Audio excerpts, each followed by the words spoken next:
De plus en plus aujourd'hui, notre santé semble être affectée.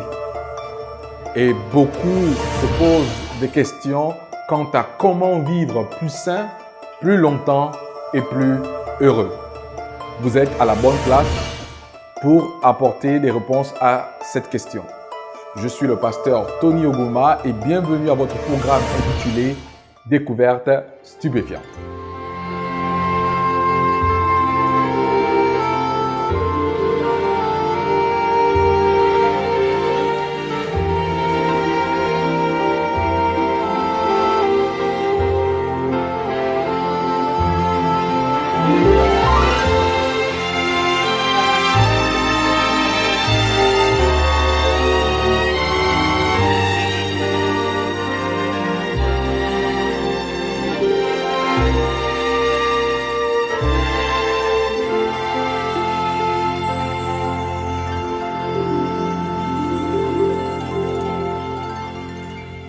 Le thème de ce jour a pour titre « Comment vivre plus sain, plus longtemps et plus heureux ». Déjà, au niveau mondial, toutes les organisations de la santé s'accordent pour dire qu'un décès sur 5 dans le monde serait lié à une mauvaise alimentation. Pour démontrer combien de fois notre alimentation est très importante, le Figaro publia le 15 novembre 2017 un article qui dit ce qui suit. De nombreuses données de l'étude pointent toutefois les problèmes liés au mode de vie, en particulier à une mauvaise alimentation. Sur les 54,7 millions de décès constatés en 2016 dans le monde, 72% sont causés par des maladies non transmissibles, c'est-à-dire affections cardiovasculaires, diabète.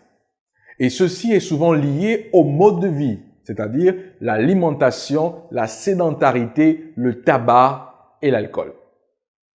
L'article continue en disant « Près d'un décès sur 5 serait provoqué par une mauvaise alimentation, en particulier celle pauvre en céréales complètes, fruits et légumes, noix et poissons. » Les auteurs soulignent que parmi toutes les formes de malnutrition, les mauvaises habitudes alimentaires représentent le principal risque de mortalité.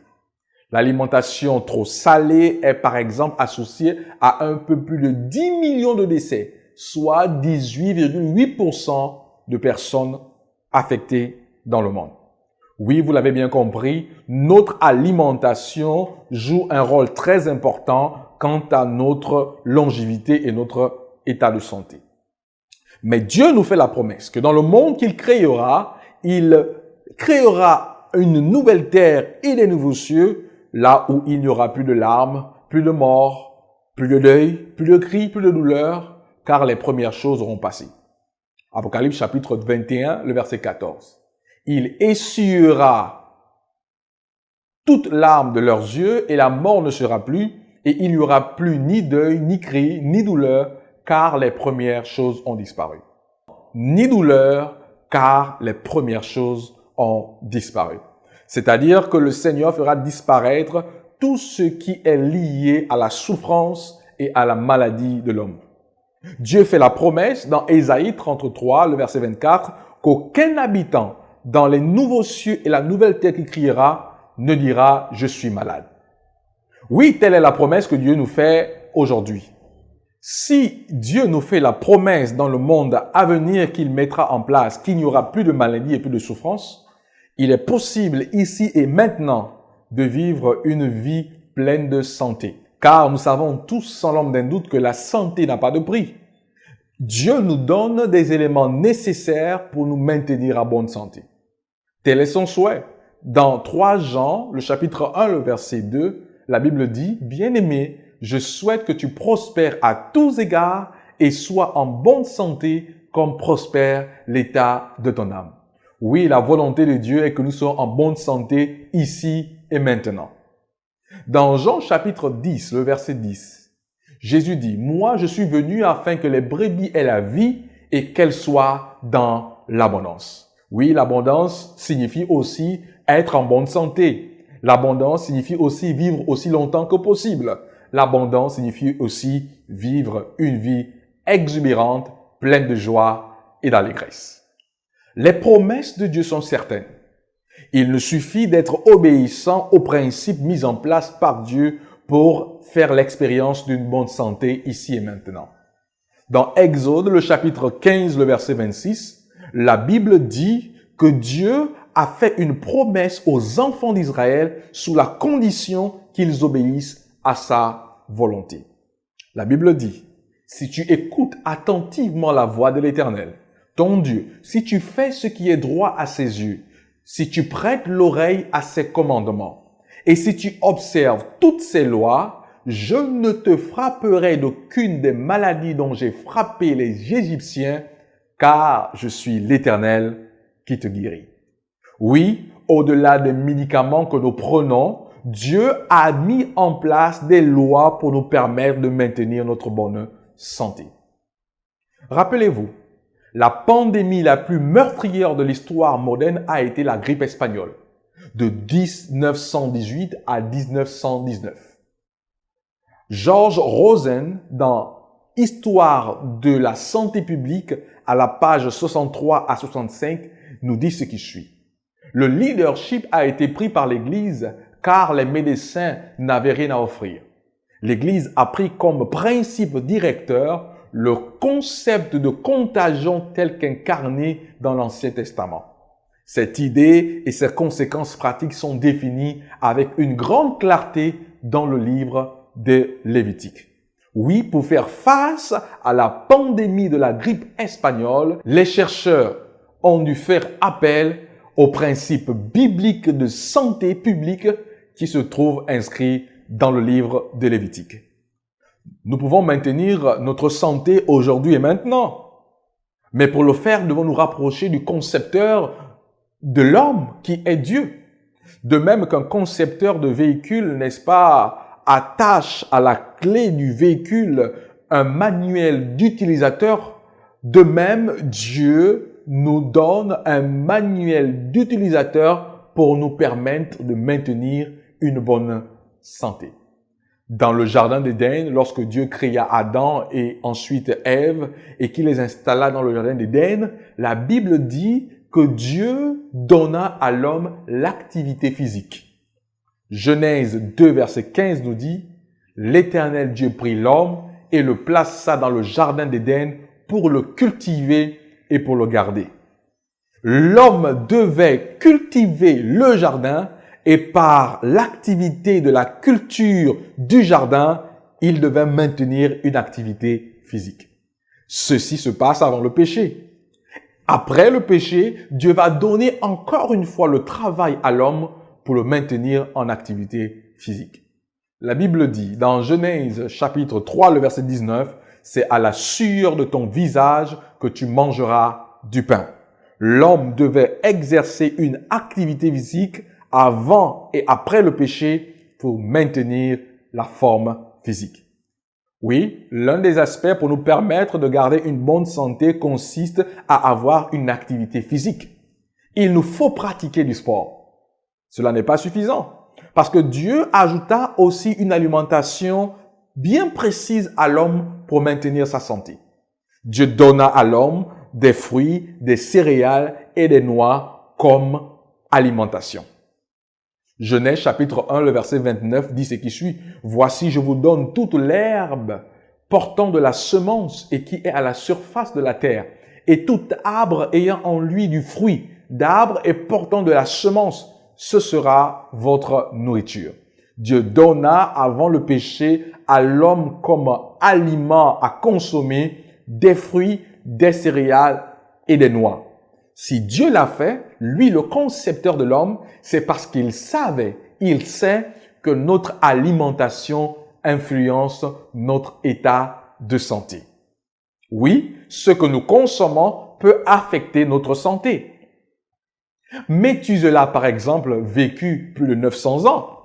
La Bible nous dit dans Genèse chapitre 5, verset 27, « Tous les jours de Méthusela furent de 969 ans, puis il mourut. » Comment vivre aussi longtemps alors qu'aujourd'hui, l'espérance de vie dans les pays développés tourne autour de 70 ans et pour les pays en voie de développement autour de 45 à 50 ans. L'alimentation influence notre état de santé. Et nous l'avons vu plus haut que l'activité physique peut aussi nous aider à être en bonne santé. Revenons à l'alimentation. Avant le péché, Dieu donna un mode précis d'alimentation à l'homme. Après le péché, quelque chose va se passer. La Bible nous raconte l'histoire du déluge. Dieu devait détruire la terre parce que le péché s'était accru et avait atteint un niveau exponentiel. Mais avant de détruire la terre, il va apparaître à Noé et lui demander de construire une arche. La Bible dit, dans Genèse chapitre 7, le verset 2, « Tu prendras auprès de toi 7 couples de tous les animaux purs et le mâle et sa femelle. Une paire d'animaux qui ne sont pas purs, le mâle et sa femelle. » Dans Genèse chapitre 7, le verset 2, nous voyons clairement la différence entre des animaux purs et des animaux impurs. La Bible continue à nous informer sur les mesures d'urgence alimentaire que Dieu prit pour l'homme. Genèse chapitre 9, le verset 3. Tout ce qui se meut et qui vit vous servira de nourriture. Je vous donne tout cela comme l'herbe. Ainsi, on voit l'alimentation de l'homme changer à cause de la destruction de toute la végétation qu'a connue le monde à cause du déluge. Dieu va donner des prescriptions bien après à l'homme pour nous aider à mieux comprendre quels sont les animaux qu'il fallait manger et quels sont les animaux qu'il ne fallait pas manger. Dieu donne plus de précision. Dans Deutéronome, le chapitre 14, Dieu donne à l'homme des animaux qu'il pouvait consommer en vue de maintenir sa santé. Deutéronome chapitre 14, versets 4 à 5. Voici les animaux que vous mangerez, le bœuf, la brebis, la chèvre, le cerf, la gazelle, le daim, le bouquetin, le chevrel, la chèvre sauvage et la girafe. Deutéronome 14, verset 6 apporte encore plus d'éclaircissement. Vous mangerez de tout animal qui a la corne fendue, le pied fourchu et qui rumine. Tels sont les animaux que Noé pouvait consommer et que nous pouvons consommer aujourd'hui pour maintenir notre bonne santé. L'animal devait remplir 3 critères. Avoir la corne fendue, le pied fourchu et l'animal doit ou devait ruminer. Deutéronome chapitre 14, versets 7 à 8, la Bible dit « Ainsi vous ne mangerez pas le chameau, le lièvre et le daman qui ruminent, mais n'ont pas de corne fendue, vous les regarderez comme impurs. Vous ne mangerez pas le porc qui a la corne fendue, mais qui ne rumine pas, vous le regarderez comme impur, vous ne mangerez pas de leur chair. » Oui, les amis, la Bible nous dit clairement que l'Éternel donne grâce et gloire et il ne refuse aucun bien à ceux qui marchent dans l'intégrité. En d'autres termes, si Dieu dit que ces animaux ne sont pas bons pour la consommation, pour nous, lui qui est notre Créateur, c'est pourquoi.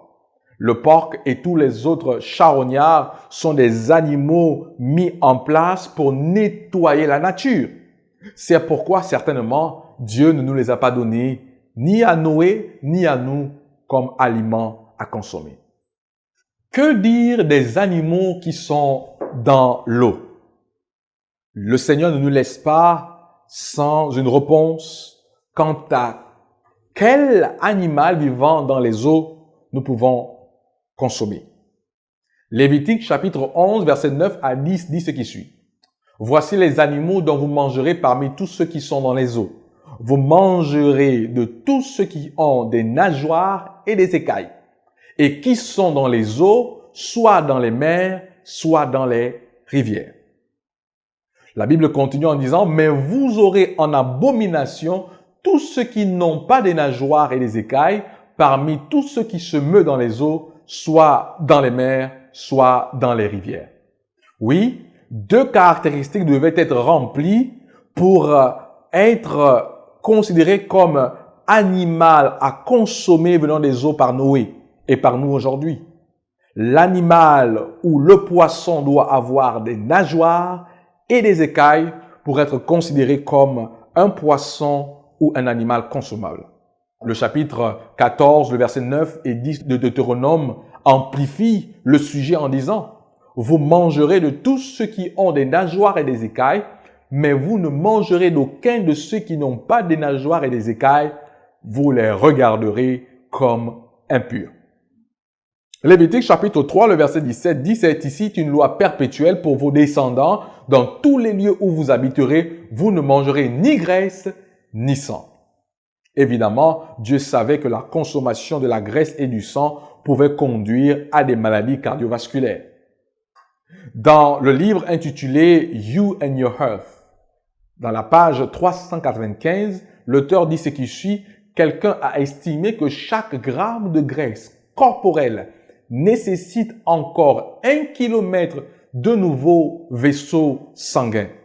Et le cœur doit pomper le sang à travers ce système supplémentaire de vaisseaux sanguins. » Vous comprenez avec moi que sans l'homme d'un doute, face à une telle situation, l'individu ne peut souffrir que de maladies cardiovasculaires. Pour les oiseaux qui devaient être consommés et ne pas être consommés, Deutéronome chapitre 14, versets 11 à 18 et Lévitique chapitre 11, versets 13 à 19 nous apportent plus d'explications. Je vous invite à lire, n'est-ce pas, ces textes chez vous. Nous devons prendre soin de notre corps, car notre corps est le temple du Saint-Esprit. La Bible dit dans 1 Corinthiens 6, verset 19, « Ne savez-vous pas que votre corps est le temple du Saint-Esprit, qui est en vous, que vous avez reçu de Dieu et que vous ne vous appartenez point vous-même? » Notre corps est le temple du Saint-Esprit. Nous devons prendre soin de notre corps pour glorifier notre Dieu dans le corps qu'il nous a donné. La Bible dit dans 1 Corinthiens chapitre 6, verset 20, « Car vous avez été rachetés à un grand prix. Glorifiez donc Dieu dans votre corps et dans votre esprit, qui appartiennent à Dieu. » 1 Corinthiens chapitre 3, le verset 17, « Si quelqu'un détruit le temple de Dieu, Dieu le détruira, car le temple de Dieu est saint et c'est ce que vous êtes. » Bien entendu, si vous êtes le temple de Dieu, Dieu aimerait vous garder en bonne santé en vous invitant à suivre les principes de santé qu'il a mis en place. Comment puis-je souiller mon corps aujourd'hui? 1 Corinthiens chapitre 6, le verset 9 et le verset 10. La Bible dit, « Ne savez-vous pas que les injustes n'hériteront point le royaume de Dieu? Ne vous y trompez pas, ni les impudiques, ni les idolâtres, ni les adultères, ni les efféminés, ni les infâmes, ni les voleurs, ni les cupides, ni les ivrognes, ni les outrageux, ni les ravisseurs n'hériteront le royaume de Dieu. » L'alcool constitue un élément qui détruit notre organisme et peut réduire notre espérance de vie. C'est pourquoi Dieu, par la bouche de Salomon, va dire ce qui suit dans Proverbe 20, le verset 1. « Le vin est moqueur, les boissons fortes sont tumultueuses. Quiconque en consomme n'est pas sage. » Proverbe 23, verset 31 à 33, la Bible dit « Ne regardez pas le vin qui paraît d'un beau rouge, qui fait des perles dans la coupe et qui coule aisément. Il finit par mordre comme un serpent et par piquer comme un basilic. Tes yeux se porteront sur des étrangères et ton cœur parlera de manière perverse. » Oui, la consommation de l'alcool n'est pas bon pour notre organisme. La Bible n'est pas pour une consommation modérée. La Bible est pour un refus total de la consommation de l'alcool. En plus de l'alcool, il y a le tabac qui nuit à notre santé. Le tabac peut affecter la vie d'un fœtus si la mère enceinte en consomme. Dr Linus Pauling dit ce qui suit. « Chaque cigarette qu'une personne fume prend 14 minutes et demie de sa vie. » En d'autres termes, toutes les fois que nous consommons la cigarette, nous réduisons notre espérance de vie de 14 minutes et demie. Mais rappelez-vous, mes amis, la Bible dit dans Exode chapitre 20, verset 13, « Tu ne tueras pas. » La consommation de l'alcool constitue un acte suicidaire. En plus de l'alcool, il y a aussi la caféine. La caféine, la drogue contenue dans le café, est classée dans les manuels comme un stimulant et un poison. La dose mortelle est répertoriée comme 10 grammes. Il faudrait la quantité de caféine contenue dans 80 à 100 tasses de café ordinaire. Alors, il peut s'avérer mortel s'il est pris en une seule dose par voie orale. Oui, mes amis, nous ne devons pas consommer de la caféine pour notre santé. Même ce qui est bon doit être consommé par modération, tel est le cas du sucre. Car le sucre peut entraîner une maladie qu'on appelle le diabète. En fait, qu'est-ce que Dieu voudrait de nous? Dieu voudrait que nous puissions profiter de notre vie. Et pour profiter de notre vie, nous avons le devoir de suivre les principes alimentaires bibliques d'une part et d'avoir une alimentation équilibrée. À cela s'ajoute évidemment le repos. Le repos est important pour notre organisme. Jésus lui-même étant sur la terre avait l'habitude d'inviter les disciples à faire l'expérience du repos. Dans Marc chapitre 6 verset 31, nous lisons « Venez à l'écart dans un lieu désert et reposez-vous un peu ». Le 4e commandement trouve son sens dans le contexte du repos. Exode chapitre 20 verset 8 à 11 « Souviens-toi du jour du repos pour le sanctifier. Tu travailleras 6 jours et tu feras tout ton ouvrage. Mais le 7e jour est le jour du repos de l'Éternel ton Dieu.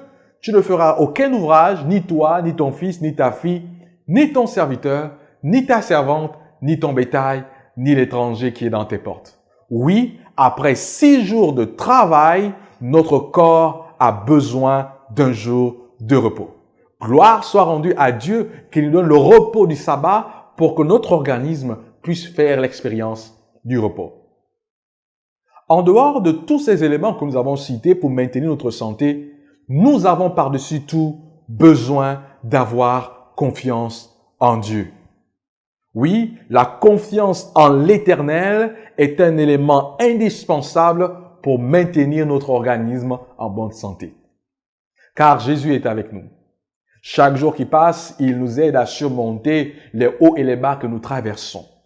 La foi que nous avons en Jésus peut nous aider à oublier nos craintes et nos peurs, en d'autres termes, à maintenir notre tension dans un point normal. Philippiens chapitre 4 verset 13 dit « Je puis tout par celui qui me fortifie. Par Dieu, je peux braver les hauts et les bas de la vie et maintenir ma vie en santé. » Jean 15 verset 5 « Sans moi, dit Jésus, vous ne pouvez rien faire. » N'oubliez pas, le souhait de Dieu pour chacun de nous, c'est d'être en bonne santé. 3 Jean chapitre 1, le verset 2. « Bien-aimé, je souhaite que tu prospères à tous égards et sois en bonne santé comme prospère l'état de ton âme. » Le souhait de Dieu est que nous ayons une bonne santé maintenant et ici en entendant le royaume qu'il mettra en place là où il n'y aura plus de maladie.